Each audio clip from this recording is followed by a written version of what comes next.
All right, we are on the Gridiron tournament. Today's Tuesday's qualifying round in the rookie division. Now, hole number one is going to we're practicing the max overpower shot on hole number one. So we've only practiced it once. And obviously we epic failed on that one. So we're going to try it one more time and see how our luck goes. If we're getting close on this one, I may wait and qualify this account tomorrow. I may qualify both my accounts tomorrow, even though I don't normally like to wait until Wednesday to qualify, but we'll see how the first hole goes. So on hole number one, obviously we can do the pure layup shot and get out here to take a albatross shot with our wood, but we're trying to get up here to see if we can get a nice little short chip or a putt. So we're starting out here with a 5 power ball. Now we started out way too far last time. We're going to be using this transitional line between the rough and the fairway, this rough cut and this rough cut. That transition line right there is our starting point. And I'm probably going to do somewhere in my blue ring along that line, trying to bring it around. When you use a ball that can hit farther, so we were using a 3 power ball, and we started off in this range and we were landing out here, but with a 4 power ball you're out farther, so to make the swing the geometry is different, so we're having to dial it in a little bit different. Alright, hole number one, we're going to take an extra mile. And any of those clubs will work here, but let's take a bag with a little more accuracy. And we'll take our extra mile. And we're going to bring a 5 power ball. And we'll practice it one more time and see if we can dial this shot in.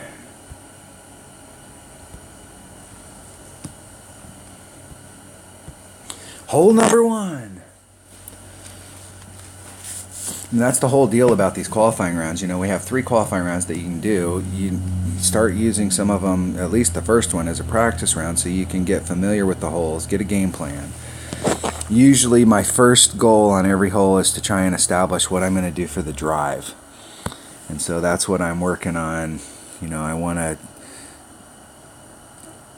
to get that established. Okay, so what we've got here is my white ring is right on that transition right there when it's max, when it's fully extended.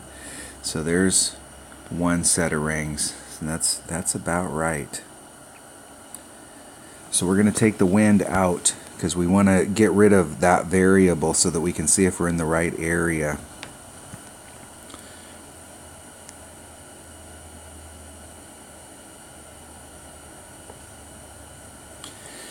Let's see if we can land out there in the fairway. So we need to bring it in. I'm thinking at least 2 rings. So we were on the white ring there, and we need to bring it in probably at least to the blue ring on that same line, and that'll pull us back out. So we landed right here, and we need to bring it back out into the fairway. So I am gonna not qualify today in this account. I may qualify my other one, but tomorrow I'll try the same shot. You can still have an albatross shot no matter where you end up out here. You're just going to be doing it with a rough or a sand wedge.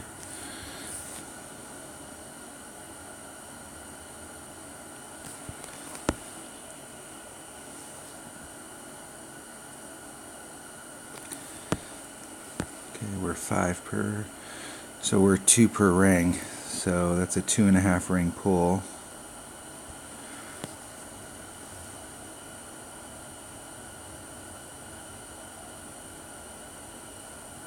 Isn't it great to the left?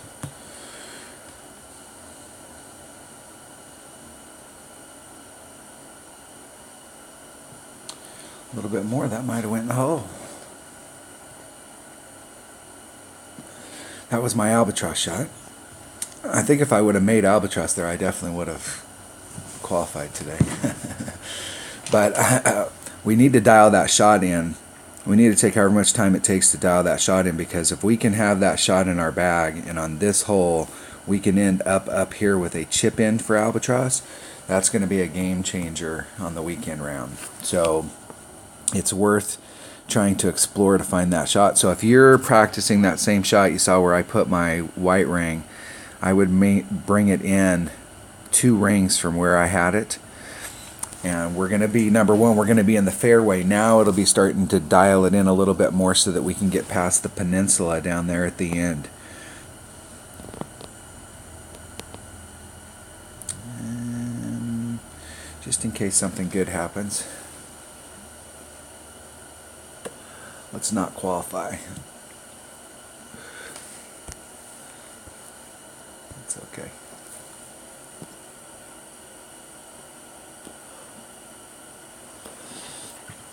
We're definitely not qualifying now. Practice, practice, practice. That's what gets good at these holes. Having a game plan when you go in. So if we can get that, we have the, so on that particular hole, we have the shot, you know, the consistent play is to just try and get out in here and do a layup. You can try and work it around the corner and get out here in your long iron range, and you can do that relatively easy, but the safest way to get an albatross shot every time from the fairway is just to lay up out here with a quarterback and go at it with a sniper. But if we can figure out how to get up here, so where we were at on this landing zone as we hit in the rough out here,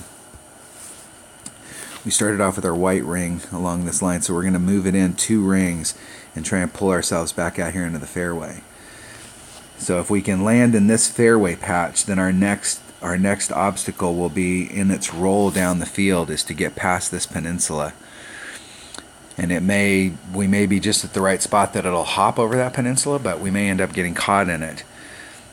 So if you move up here high enough so that you've got that gap that's very narrow up here, and then it kind of moves to the right when it gets to the other side, you lose a little bit of distance over here.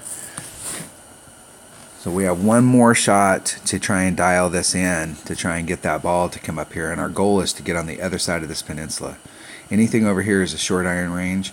Anything that we can get up here that's close to the sand forward is going to be a wedge, and we really want to try and put ourselves in our short iron or our wedge. It's worth, you know, if you get up here and you end up in the rough one time and you have to take this rough shot, but 50% or 75% of the time you end up in the fairway out here somewhere, it's going to be worth taking this shot, because it's